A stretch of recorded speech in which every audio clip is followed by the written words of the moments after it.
seen to be playing the game. Yes, we gotta be seen to be playing the game.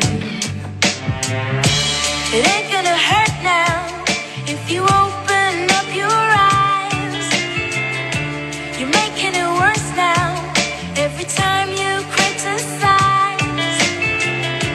I'm under your curse now, but I call it compromise. I thought that you were wise, but Vamos convidar logo ele. Bem, vamos fazer o convite, né? Vamos chamar o nosso convidado.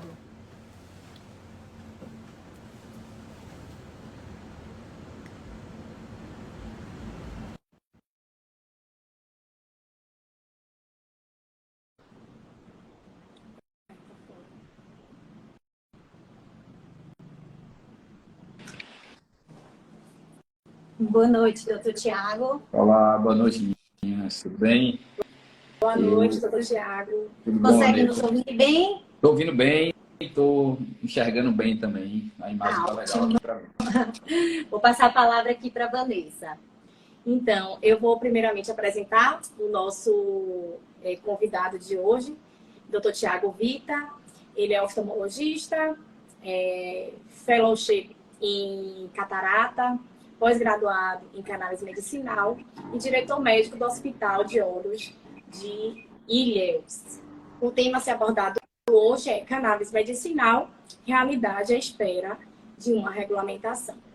O debate sobre o uso terapêutico de substâncias contidas na maconha tem sido cada vez mais discutido, né? Tanto por pacientes quanto por médicos, né? Por profissionais da saúde. Por quê? Pelos efeitos, né? Pelas propriedades medicinais encontradas nos derivados, né, da cannabis, nas substâncias derivadas, para tratamento de diversas doenças. Contudo, infelizmente, apesar da busca, né, crescente pelo tratamento, seja a fim de usar, seja mediante a importação ou cultivo da erva, nós não temos no Brasil uma regulamentação sobre o assunto, né? Infelizmente, nós estamos completamente desamparados quando o tema é o uso da cannabis para fins medicinais. E isso faz com que os pacientes tenham que recorrer ao Poder Judiciário, muitas vezes, a fim de garantir, né, o direito à saúde, o direito ao tratamento. Para a gente começar a live de hoje, né, tendo em vista as peculiaridades de termos utilizados nessa discussão, né, nessa temática da cannabis medicinal, eu gostaria que o doutor Tiago Vita compartilhasse conosco os conceitos básicos, né? Porque muitas pessoas confundem. Então, gostaria que o CBD, o THC, o canabidiol e demais conceitos que o doutor considera interessantes para que a gente comece esse bate-papo de hoje. Mais uma vez, obrigada por ter aceito o nosso convite. Então, boa noite aí a todo mundo. Eu que agradeço o convite, tá? É um tema que eu gosto bastante de falar. Nos últimos 2 anos me dedico muito a estudar os conceitos e esse mundo da cannabis medicinal. Que quanto mais eu estudo, mais eu vejo que eu preciso estudar, porque já existe muita literatura sobre o assunto, apesar de haver uma resistência aí do ponto de vista do preconceito e do conhecimento mesmo. Então, primeiro, agradecer o convite, parabenizar pela iniciativa de vocês, porque realmente fazer conteúdo digital é uma coisa que exige bastante da gente, o perfil está bem bacana de vocês, e isso educar as pessoas, educar os profissionais e os clientes é sempre bem importante. Eu venho fazendo isso também há algum tempo e sei o quanto é difícil manter essa constância. Mas vamos falar um pouquinho, então, aí da cannabis medicinal, né? A gente acaba usando esse termo e muitas vezes fica parecendo que são coisas diferentes. Quando a gente fala de cannabis medicinal, estamos falando propriamente da planta da cannabis, conhecida como maconha. A cannabis e a maconha é uma coisa só. Determinamos usar o termo cannabis porque é o nome científico, porém, para não ficar tão pejorativo quando se fala de maconha, porque já existe esse preconceito acerca do nome, mas não deixa de ser a mesma coisa, né? Só existe uma espécie de maconha. A cannabis é uma planta só, com várias subespécies, né? Eu costumo correlacionar com uma raça humana. A raça humana é uma só e tem gente de várias cores, de vários tamanhos, de várias ideologias, né? Então, a cannabis é da mesma forma. Nós estamos falando de uma única planta que já existem documentados mais de 500 substâncias químicas nessa planta. Então, quando a gente fala de canabidiol, né, da sigla CBD, que é o mais conhecido e tão falado, a gente está falando de uma única substância, um único fitocannabinoide. A planta, basicamente, ela se divide em 3 tipos de componentes. São os fitocannabinoides, e esses já tem mais de 177 catalogados. O CBD, que é o canabidiol, e o THC, que é o tetraidrocannabinol, são os 2 mais conhecidos porque são os 2 mais presentes na planta. Mas temos também centenas de terpenos e flavonoides, que são as outras substâncias. São substâncias químicas também com efeito terapêutico.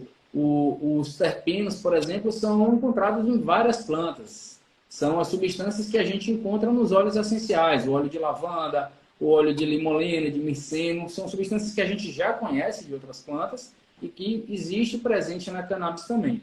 Assim como os flavonoides, que também têm potencial terapêutico e que também não é exclusividade da cannabis. A gente tem aí o exemplo da quercetina, que é um suplemento que vem sendo bem utilizado agora em épocas de Covid, porque tem uma boa atuação na questão da imunidade. Então, estamos falando de cannabis, de maconha, seja ela para uso medicinal ou não, a planta é a mesma. Eu sempre gosto de diferenciar a intenção do uso. Quando a gente faz medicina, quando a gente vai buscar ciência, o uso da cannabis de forma medicinal é algo totalmente diferente do uso recreativo ou uso adulto.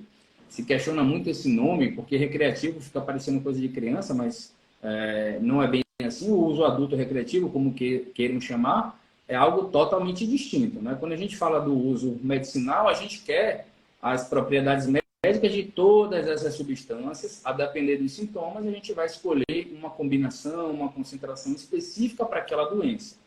Quando a gente fala de uso recreativo, o que se quer basicamente é o efeito do THC. É o THC que dá aquele efeito psicoativo, é o THC que dá aquela onda, o barato, deixa a pessoa zen. Então, o uso na cannabis fumada, a maconha fumada, se quer um alto teor de THC. E isso é extremamente perigoso para muitos casos. A gente, medicinalmente falando, até gosta do efeito do THC, mas isso usando da forma correta. E o uso do THC de forma exagerada é bem perigoso. Inclusive em jovens e adolescentes, isso já é descrito na literatura. Então, a gente precisa separar, porque quando a gente quer botar, como muita gente da área, no mesmo balaio, a gente vai dificultar essa regulamentação ao invés de facilitar. Sim. Inclusive, a nossa live ela tem um recorte para o caráter medicinal. A gente não vai aqui falar sobre a questão de descriminalização, nada disso. A questão aqui é totalmente vinculada à ciência, aos benefícios que diversos estudos científicos vêm comprovando sobre o uso de substâncias derivadas da maconha, encontradas na maconha. Então, mesmo com a falta dessa regulamentação, que nós não temos no Brasil uma lei que trate disso, a Anvisa ela tem ampliado o rol dela de produtos à base de cannabis para uso medicinal. Nós temos uma atualização constante da lista da Anvisa. Inclusive, o portal gov.br disponibiliza a autorização, a solicitação administrativa para que o paciente possa importar produtos derivados da cannabis. No portal gov.br, inclusive, tem um videozinho de YouTube que ensina o paciente a fazer o requerimento na via administrativa, né? Tendo em vista que para a importação, né? E por que isso? Porque embora, né, farmácias aqui do mercado nacional disponibilizem já alguns medicamentos, o alto custo justifica a importação muitas vezes, né? Contudo, quando o paciente ele não encontra, né, uma guarida, uma satisfação administrativa, ele vai ter que recorrer ao judiciário, né? Porque nem sempre ele vai conseguir obter a autorização via um requerimento administrativo feito no formulário da Anvisa. Ou então, nas hipóteses em que ele vai requerer a cobertura do plano de saúde ou do Estado via SUS, né? Em todas essas hipóteses, inclusive na via administrativa, nós sabemos que é imprescindível o relatório médico justificando o uso da substância derivada da maconha, que a gente não gosta muito de utilizar esse termo, né? Quem estuda o tema, porque ele vem carregado de um preconceito. Então, por isso que a gente usa a cannabis, né?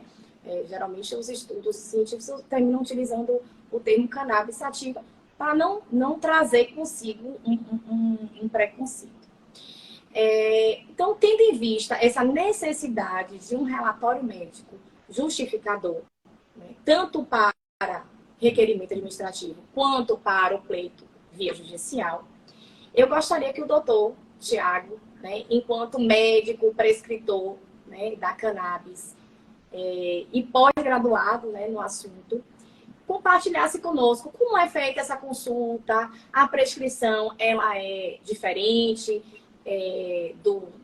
de um atendimento, de uma prescrição de fármacos que já são registrados no país. Compartilhe conosco assim, em relação ao acompanhamento, como é feito.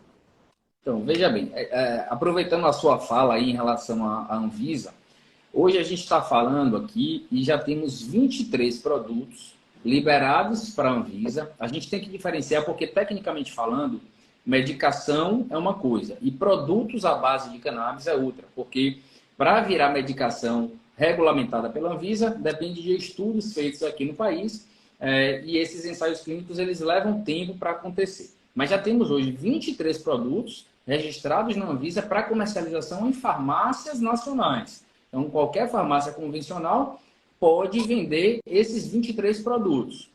Fora isso, a gente tem uma centena de produtos ou mais de importação que já está cadastrado para que seja possível o médico prescrever ou o dentista prescrever, que já está também liberado para a odontologia.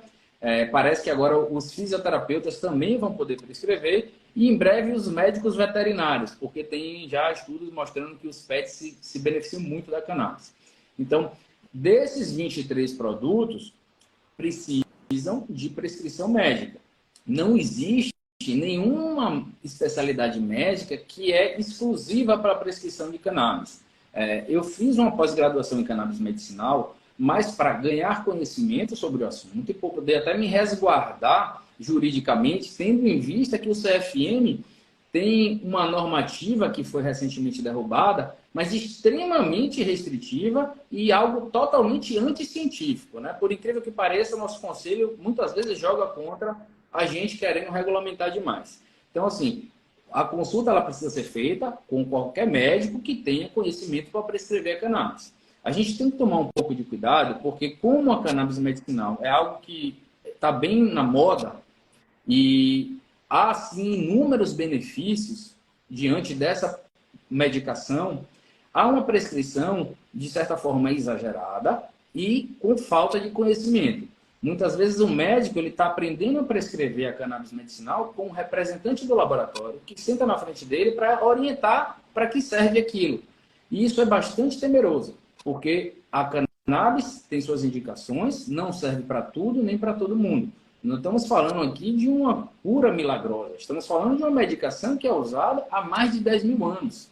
Estamos falando de algo antes de Cristo, muito antes de Cristo, com relatos na literatura já, na farmacopeia do mundo antigo. Então, não é nenhuma novidade, porém, não faz milagre. Então, o meu acompanhamento, por exemplo, muita gente me pergunta, você é oftalmo e você usa cannabis para quê na oftalmologia?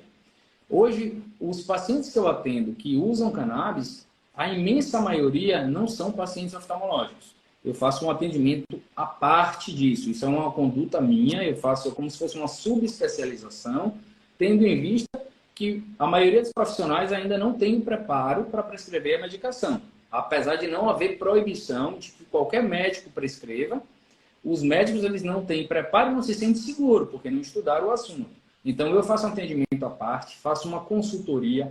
A cannabis medicinal, ela ainda carece de muito protocolo. Não existe protocolo de prescrição de cannabis, como a gente está acostumado a ver um protocolo de uma prescrição de uma dipirona, que a gente sabe que vai passar lá 500 miligramas a 1 grama de 6 em 6 horas. Na cannabis não existe isso. A medicação é prescrita de forma extremamente individualizada e há a necessidade de fazer um ajuste bem lento. A gente sempre começa com dose baixa e vai ajustando semanalmente. Então, o paciente que eu prescrevo cannabis, eu acompanho ele semanalmente por 2 meses até chegar na dose ideal para a gente concluir se é viável aquele tratamento, se fez o efeito esperado ou se não deu jeito, ou se não resolveu para aquele paciente. A gente não pode achar que vai resolver para todo mundo.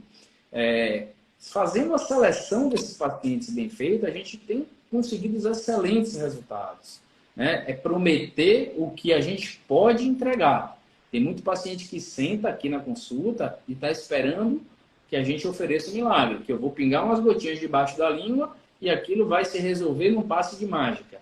Alguns se decepcionam com a consulta porque a consulta da cannabis, ela não é só a prescrição da cannabis. É uma consulta integrativa, que a gente vai avaliar todas as necessidades do paciente e ajudar, junto com o médico especialista, a prescrever e introduzir esse tratamento. Então, é algo que já é possível que os médicos prescrevam. O Conselho Federal de Medicina, ele já tem uma normativa extremamente restritiva. Essa normativa era vigente há muito tempo e agora, no final do ano passado, eles colocaram uma nova normativa que foi mais restritiva ainda, querendo restringir o uso apenas do canabidiol, tirando qualquer outra substância, e apenas médicos, psiquiatras e neurologistas poderiam prescrever para uma única doença, que era para convulsão, né? Para epilepsia por 2 tipos de síndromes específicas. E isso teve uma repercussão extremamente negativa e essa normativa do CFM foi derrubada. Uma nova consulta pública aberta no site do CFM. Essa consulta se encerrou agora no final do ano passado e a gente agora está aguardando o que eles vão falar sobre o assunto.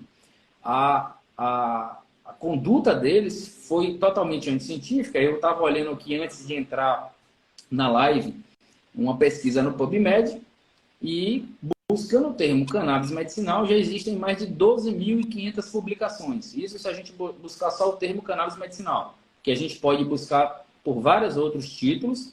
E isso, com certeza, passa de 20, 30 mil publicações facilmente sobre o assunto. Então, acabamos de ter agora, o governo de São Paulo, há poucas horas, assinou o decreto que vai incluir a medicação à base de cannabis, não especificamente o canabidiol, na lista do SUS. O SUS agora vai passar a fornecer, no estado de São Paulo, medicações à base de cannabis. É um avanço, algo que não tem a ver com pauta política e é importante que a gente sempre exclua esse lado político da ciência. A ciência não deveria se misturar com política. Sempre deu errado quando isso aconteceu. A gente viu isso acontecer agora no Covid. Então, é importante que a gente tenha esses avanços. Independente de lado político, a ciência é sempre em primeiro lugar. Os pacientes estão se beneficiando. A história da cannabis, rapidinho falando aqui, ela é bem interessante no Brasil, porque quem deu o pontapé inicial ao uso da cannabis medicinal foram as mães de crianças com epilepsia, com autismo, que conseguiam de forma ilegal a planta, através de trazer de fora de forma ilegal, ou conseguir através de tráfico aqui no Brasil, para fazer o extrato caseiro dentro de casa e dar para seus filhos, sem saber como aquilo foi cultivado, e tinham tão bons resultados que começaram a brigar por isso, para conseguir fazer a importação do produto. Então, hoje, tudo que é cannabis medicinal no Brasil tem relação com essas mães que bateram o pé firme em busca do tratamento para os filhos. E que mãe e que pai aceitaria dar uma medicação que não fizesse efeito para uma criança, né? Então, é assim, não dá para negar. Qualquer pessoa que negue os possíveis efeitos da cannabis medicinal não está atrelada à ciência. Está falando coisa da cabeça, preconceituosa e que não abre um livro ou não lê um artigo científico há muito tempo. Não, está sendo bastante interessante. Acho que a gente está conseguindo, né, esclarecer, bem, diferenciar muito bem essa questão, né, que estamos aqui tratando do uso da cannabis para fins medicinais e a importância a gente consegue ver através, né, dos resultados promissores aí que tem demonstrado. E até fazer só uma ponderação aqui, pedir para quem está acompanhando a live, se tiver alguma dúvida, que pode enviar, tá? Que a gente, né, à medida que essas dúvidas forem surgindo, a gente vai tentar responder ao longo dessa live.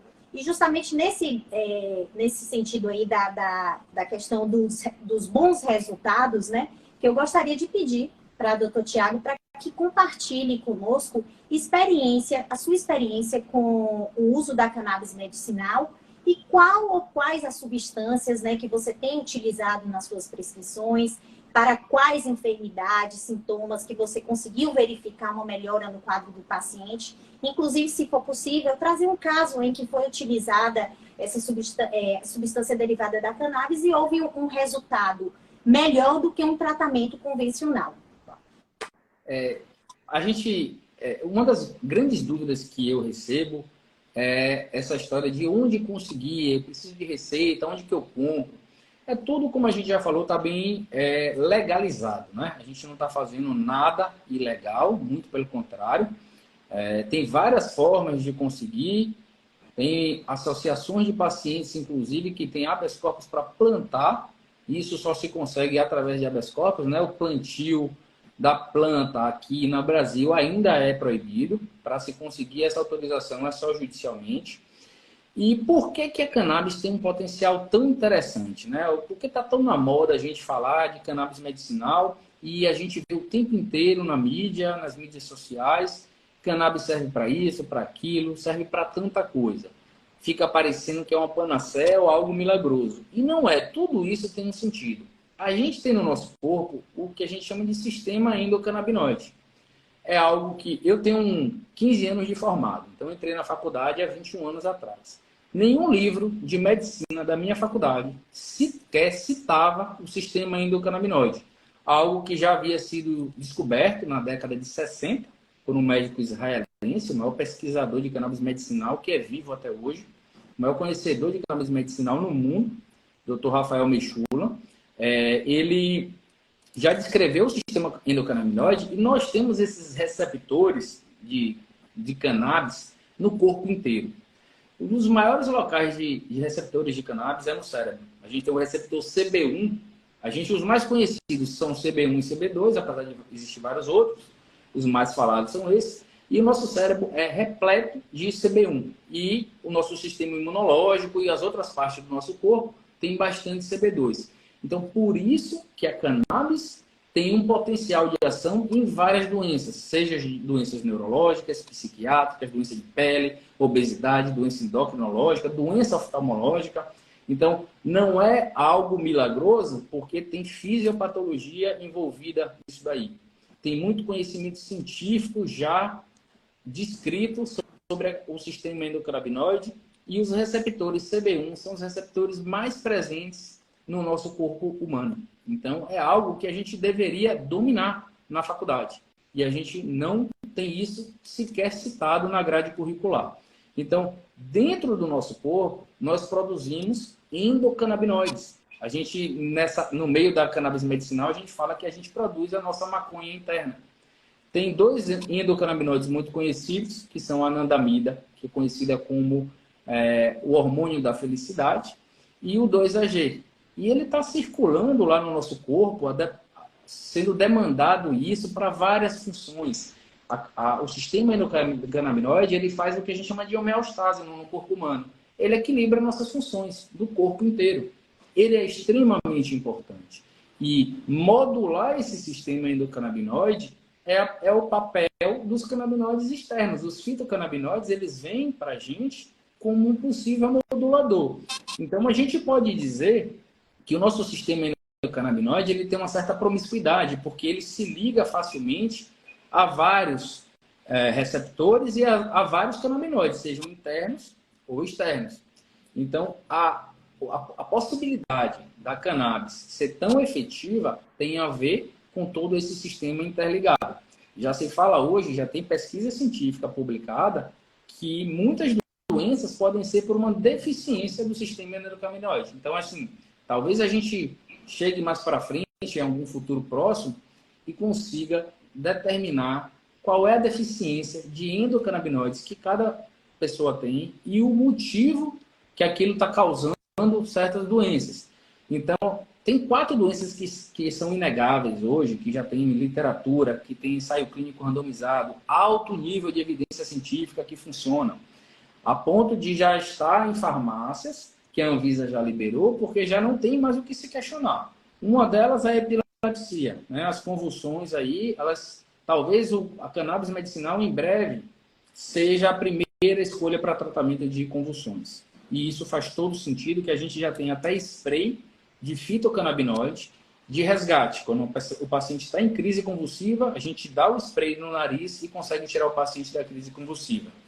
O primeiro medicamento tecnicamente falando, que foi liberado, já tem na farmácia há muito tempo, que se chama Sativex ou Mevatil. É uma combinação de THC com CBD e numa proporção de 1 para 1, é uma medicação cara, é um spray oral. Ele foi lançado e liberado para esclerose múltipla. Já tem muitas evidências de espasmo muscular da esclerose múltipla sendo beneficiado com esse medicamento, que aí já é medicação, não é mais produtos à base de cannabis. Fora isso, a gente tem as náuseas e vômitos, induzidos por quimioterapia, bastante evidência científica. Os cuidados paliativos, aquele paciente terminal, paciente oncológico ou de qualquer outra doença que está sob cuidados paliativos, e a gente quer dar qualidade de vida. Esse paciente é um paciente muito complicado de dar seguimento. A cannabis medicinal já mostrou efetividade. Então, assim, além disso, a gente tem ansiedade, insônia, síndrome metabólica, obesidade, fibromialgia, autismo, Parkinson, Alzheimer. É uma lista imensa, imensa. E tudo isso atrelado àquele potencial que eu falei há pouco, dos receptores espalhados no corpo todo. A gente tem potencial do fitocannabinoide para glaucoma, para degeneração macular relacionada à idade, doenças oftalmológicas que a gente não ouve falar na especialização de oftalmologia, doenças dermatológicas. É algo que é inquestionável, não dá para a gente duvidar do potencial. Ao mesmo tempo que a gente fala que não serve para todo mundo e a gente não pode sair prescrevendo nem queimando a medicação.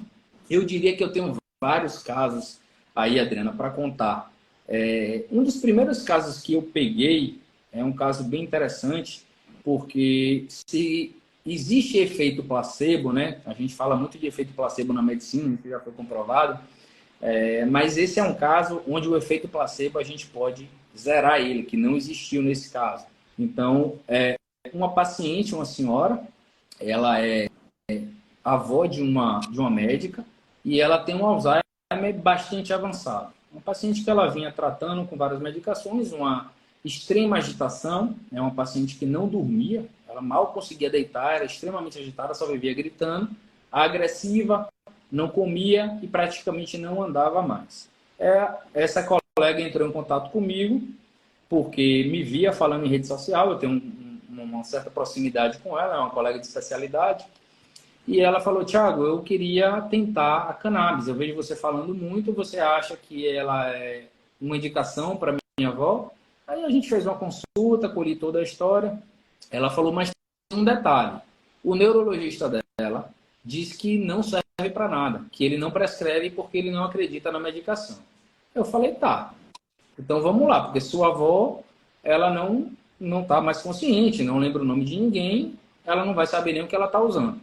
E ela tem uma cuidadora, que é uma pessoa bem simples, que tem pouco conhecimento, é uma pessoa que tem um nível de escolaridade bem baixo, e a gente introduziu 2 tipos de óleo. Né? No caso, na época, a gente introduziu um óleo que a gente chama de full spectrum, que é um óleo rico em canabidiol, porém, ele contém todas as outras substâncias da planta. Né? O full espectro ele tem tudo, só que ele tem um baixo teor de THC, um baixo teor de terpenos e flavonoides e dos outros fitocannabinoides. Ele é mais concentrado em canabidiol. Associado a esse óleo, porque a gente usava em horários específicos, a gente associou um outro óleo rico em THC. Então, hoje ela faz uso de 2 óleos.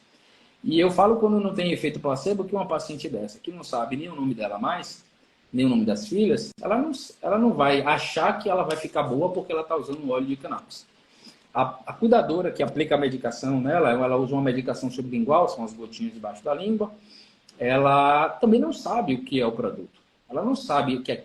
Apesar de ter no rótulo lá escrito, é um frasco inglês e tem a sigla CBD, ela não sabe o que é aquilo.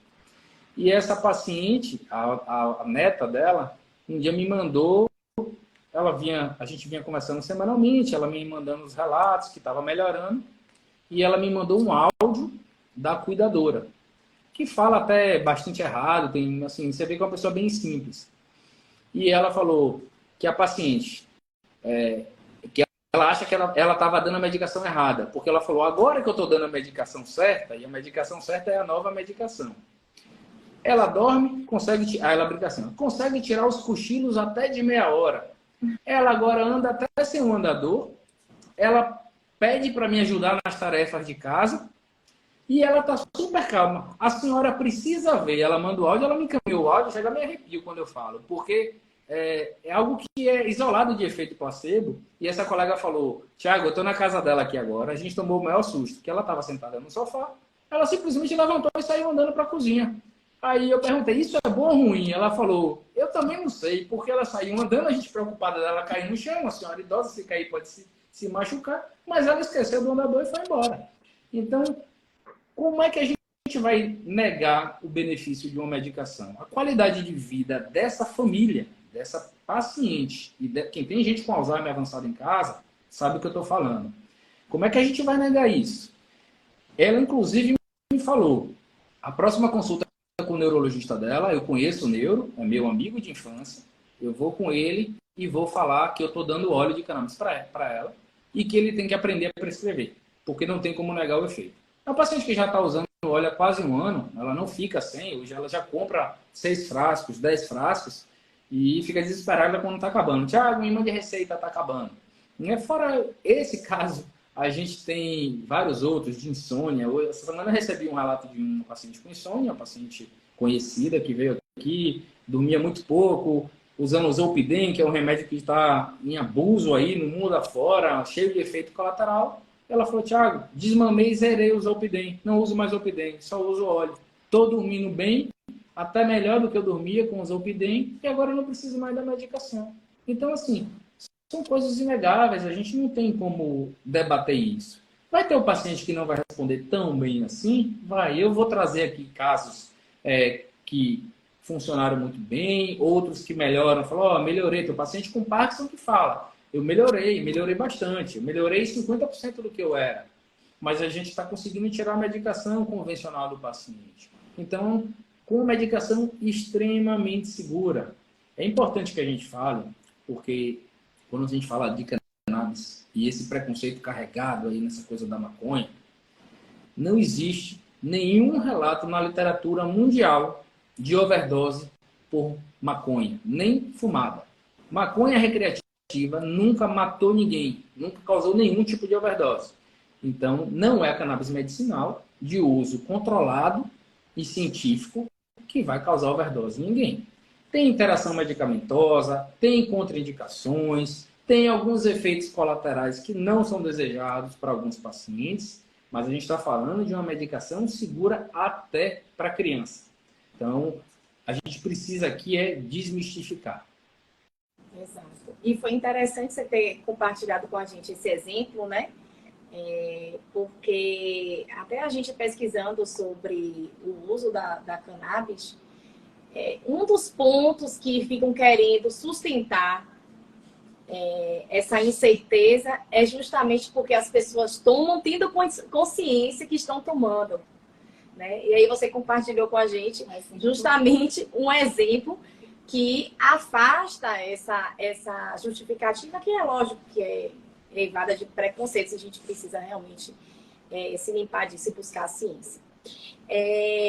Você já falou um pouquinho, bastante, na verdade, sobre a questão dos seus pacientes buscarem os medicamentos, mas assim, a gente, pela falta de regulamentação, a gente já tem como supor algumas das dificuldades que os pacientes têm enfrentado, né, seja para dar início a um tratamento, seja para dar continuidade ao tratamento.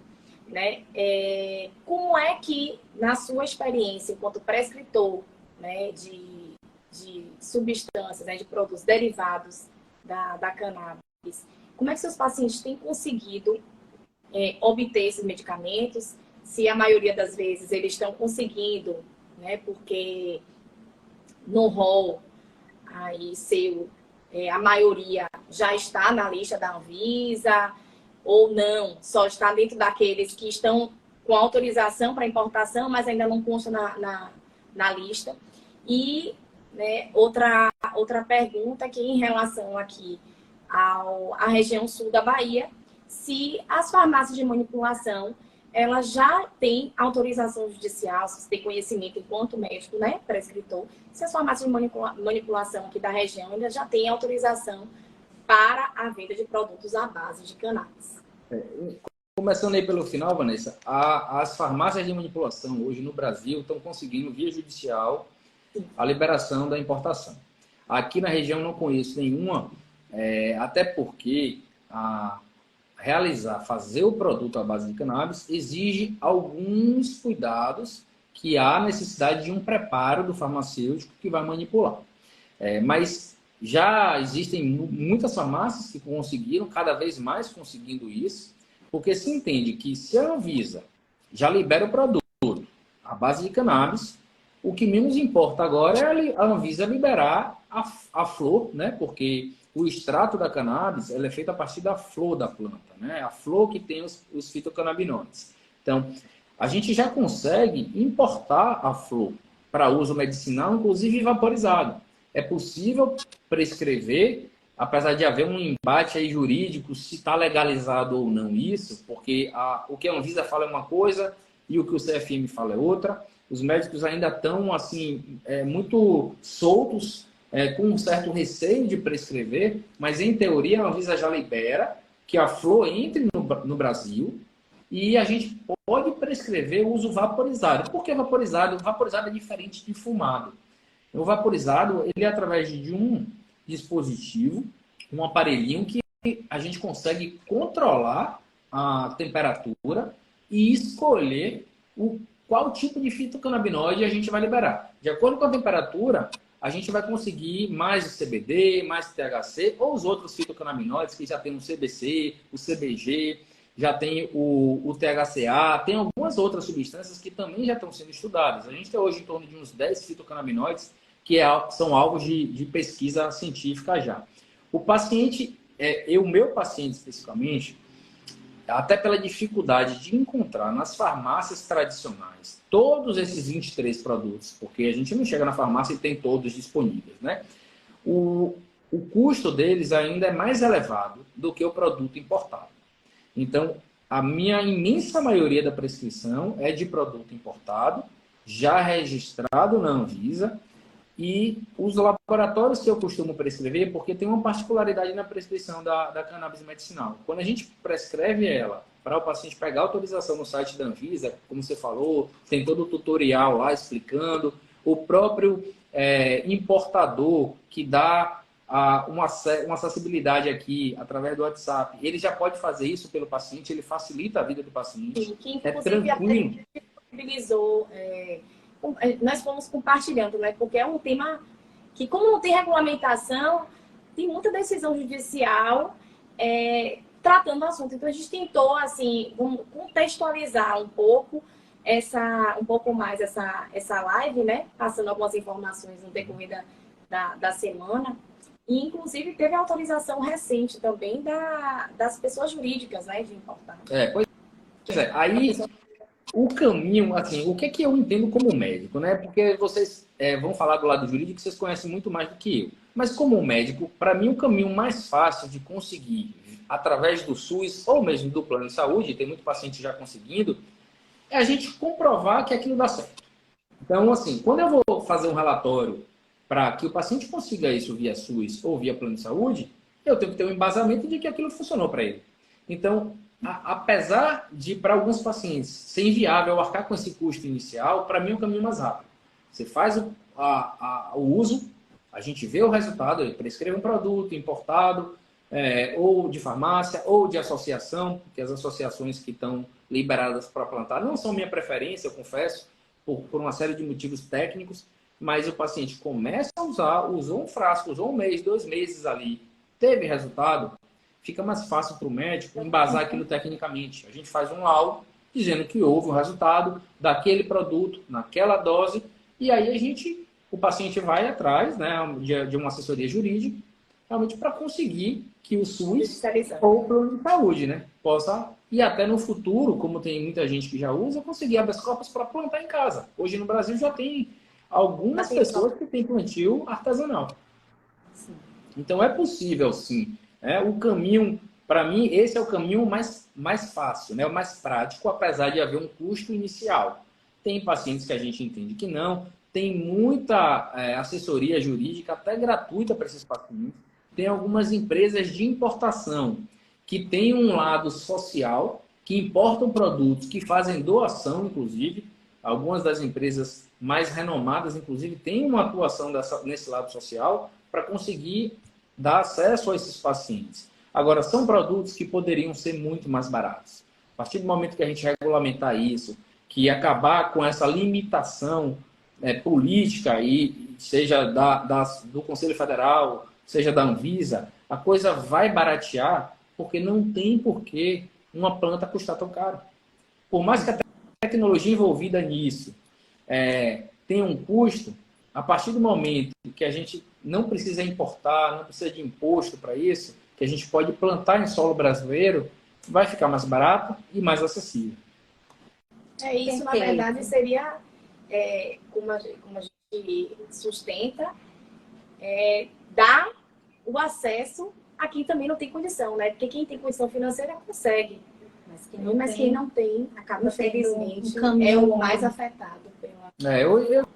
Eu tive um paciente recentemente, eu precisei prescrever 2 tipos de óleo para ela, porque como são pacientes que muitas vezes não têm um sintoma, o paciente não chega aqui com a fibromialgia e fala, eu quero melhorar minha dor. O paciente com fibromialgia, ele quer melhorar a ansiedade, a insônia, a dor, a depressão, são múltiplos sintomas. Então, não é um óleo de CBD que vai servir para tudo, não é um óleo de THC que vai servir para tudo.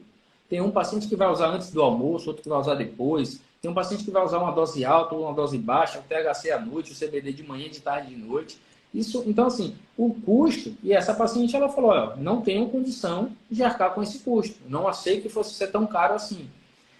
Aí, ela, através de um dos laboratórios que a gente prescreve, ela vai conseguir uma assessoria jurídica para tentar que o SUS ou o plano de saúde, ela tem plano de saúde, que o plano de saúde forneça a ela. Então, uma coisa que eu passei aqui a falar e acabei esquecendo é que para a gente prescrever o produto na Anvisa, a gente tem que prescrever a marca do produto. Eu não posso botar óleo de canabidiol 100 mg por ml. Eu tenho que ir lá, prescrever a concentração e indicar qual é a marca que eu estou prescrevendo.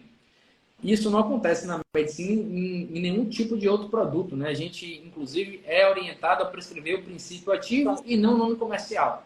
Com a cannabis é diferente. Faz uma dificuldade, né? Porque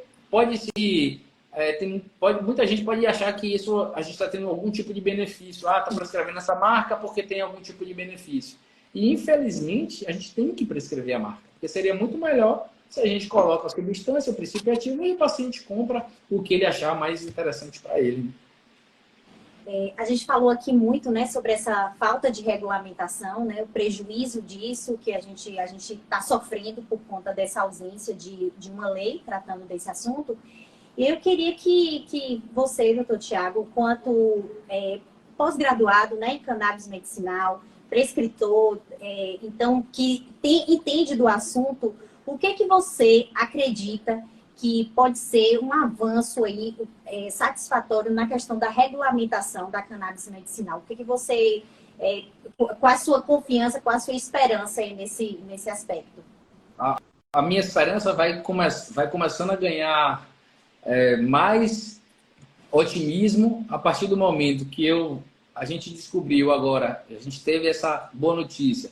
Faculdade de Santa Catarina, Universidade Federal de Santa Catarina, conseguiu liberação para plantar, para cultivar, para publicação científica. Como é que a gente vai publicar cientificamente se a gente tem dificuldade de trazer o produto? Se é caro trazer o produto?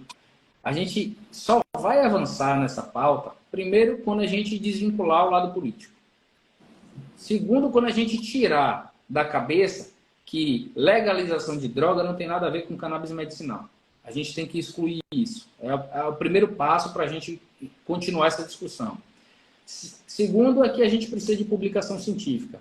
A Universidade de São Paulo é uma das maiores universidades de publicação sobre cannabis hoje. Já vem muita gente séria fazendo publicação e divulgando a cannabis medicinal. A partir do momento que a gente consegue cultivar o produto aqui, para fazer pesquisa científica, a gente vai conseguir mais evidência que justifique acabar com esse preconceito e baratear o produto. É óbvio e interessante falar que a indústria farmacêutica tem zero de interesse que a cannabis medicinal funcione. Não teria... Esse interesse econômico eu ia falar, né, que a língua coça. Esse interesse econômico que existe por trás, né? Pense aí, a gente está falando, toda a medicação que é lançada, ela precisa passar pelos ensaios clínicos, que são ensaios clínicos, estudos que geram um custo alto. Para que a empresa que lançou aquele produto e financiou aquele ensaio clínico possa ter uma patente que vá lucrar isso depois. É uma empresa com fins lucrativos. O que acontece é que se a cannabis dá certo, ninguém patenteia cannabis, ninguém patenteia uma planta que nasce no seu quintal, que existe mais de 10 mil anos de existência. Ninguém vai patentear isso. Consiga patentear uma tecnologia, uma nanotecnologia para disponibilizar o produto de uma forma mais eficiente. Mas não há um interesse da indústria farmacêutica sequer que a cannabis funcione. Porque imagine o tanto de medicação que a gente vai tirar de prescrição. Em tanto de sedativo, de ansiolítico, de antidepressivo, de analgésico, de opioide, que a gente pode eliminar da vida do paciente. Isso é o prejuízo, não dá para negar isso. Não existe um interesse real. Então, a pesquisa científica, quando a gente vai olhar os estudos, são estudos com pacientes que fumam maconha, são estudos com número de pacientes pequenos, são 20 pacientes, são 6 pacientes. É o que quem não tem vontade e quem tem preguiça de estudar, o que é que acaba falando? Não tem evidência científica de que funcione. A evidência científica não necessariamente é um ensaio clínico duplo cego randomizado, né? O controlado. Então, há muita evidência científica, a gente precisa levar conhecimento, levar educação para a população, para os profissionais, a gente precisa desmistificar o tema e avançar na parte científica. Quando a gente mostra, vocês devem ter visto algumas das minhas postagens, é sempre carregada de um artigo científico. Por quê? O paciente tem interesse em ver o artigo científico? Não. O paciente não está nem aí para aquilo. Aquilo ali é só para respaldar que não tem nada que está sendo dito porque Tiago acha. Tiago não acha. Tiago lê o artigo científico e posta o que o artigo científico está concluindo. Então, a publicação sobre o assunto, isso acontece na oftalmologia comigo também, vem sempre carregada de um artigo científico que o seguidor, o paciente, ele não vai talvez nem ler aquilo. Aquilo é só para embasar a gente que a gente não está achando nada. A gente está estudando e chegando a essas conclusões. Junto com a ciência, a gente não questiona. Vamos falar de ciência, vamos deixar o lado político de lado e vamos educar. Eu acho que esse é o caminho. Essa é a minha esperança. Perfeito. Eu acho que só demonstra, né, a importância de uma live como essa e tantas outras, o seu perfil que traz tanto conteúdo sobre esse assunto que a gente precisa realmente se informar. A gente, né, uma pena, porque a conversa assim tá maravilhosa, assim, passou no piscar de olhos. Eu tô aqui olhando, eu não consigo que já tinha tantas outras coisas para a gente poder conversar aqui, mas a gente precisa chegar, né, finalizar. Até para poder salvar, né?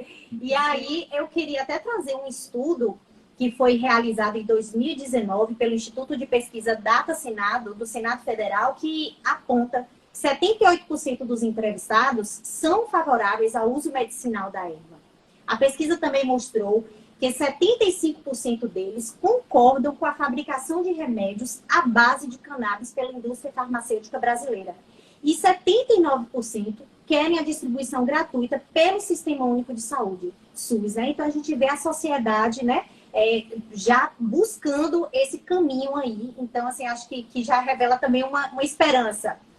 E, muito embora haja diversos projetos de lei em trâmite no Congresso Nacional, a gente sabe que a falta de regulamentação traz um enorme prejuízo para aquele paciente, né? O doutor Tiago já colocou aqui, né? Que precisa do tratamento, seja por conta do alto custo, né? Que a gente encontra nos medicamentos disponíveis no nosso mercado, seja porque aqueles produtos que não estão no rol da Anvisa, mas que tem autorização importada, a importação autorizada, elas precisam se valer, né, do Poder Judiciário. E é nesse sentido que eu queria até fazer uma conclusão assim, um pouquinho mais jurídica desses aspectos, né? Falar que nessa situação, quando o produto ele não possui registro na Anvisa, o Poder Judiciário já tem se manifestado através do STF, né? O tema 1161, a gente até colocou nos nossos posts para quem quiser pesquisar, tem determinado o dever do Estado de fornecer esse medicamento quando preenchido 3 requisitos, que é a comprovação de incapacidade econômica do paciente, a imprescindibilidade clínica do tratamento, que é justamente aquilo que você fala da questão do relatório, né? A importância de um bom relatório médico, e a impossibilidade de substituição por outro similar constante das listas oficiais de dispensação de medicamentos e os protocolos de intervenção terapêutica do SUS. E outra informação importante que a gente até já citou aí ao longo da nossa conversa é a decisão que o STJ já teve de conceder o salvo-conduto, né, que a gente chama de salvo-conduto, para fazer o cultivo da planta sem risco de ser criminalizado. É claro que o cultivo para fins medicinais. Então, assim, né, a gente tem visto uma resposta do Poder Judiciário, né, mas a pessoa precisa se valer disso justamente por conta dessa falta de regulamentação. Então, eu acho assim, que nossa conversa foi maravilhosa. Assim, agradeço imensamente toda essa conversa, assim, que a gente aprendeu bastante aqui. Acho que a gente conseguiu elucidar vários pontos, né, que envolvem a temática. E acho que a conclusão que nós chegamos é a mesma que você, inclusive, já colocou, que a gente precisa deixar o preconceito de lado, né, deixar esses antigos tabus e colocar o assunto onde ele deve estar, né, que é justamente no acesso à saúde, no acesso à ciência, ao remédio, à economia, porque a gente precisa, assim, acho que é bom até voltar àquela questão que a gente já colocou, que aqui a gente está falando do uso da cannabis para fins medicinais. A gente não está falando para o uso recreativo. Então, há uma distinção que a gente precisa fazer. Acho que a gente, fazendo essa distinção aí, a gente consegue diminuindo esse preconceito.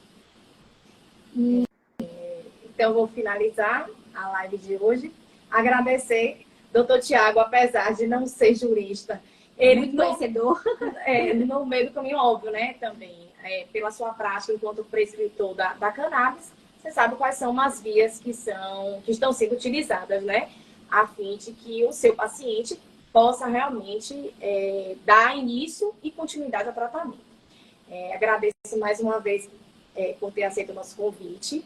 Inclusive, quem está participando dessa live, que vai ficar gravada, que não estiver seguindo o Dr. Tiago Vita, a gente convida para que realmente siga, porque, sem sombra de dúvidas, é um estudioso do assunto, pós-graduado em cannabis medicinal, e traz no seu perfil muito conteúdo interessante sobre essa temática.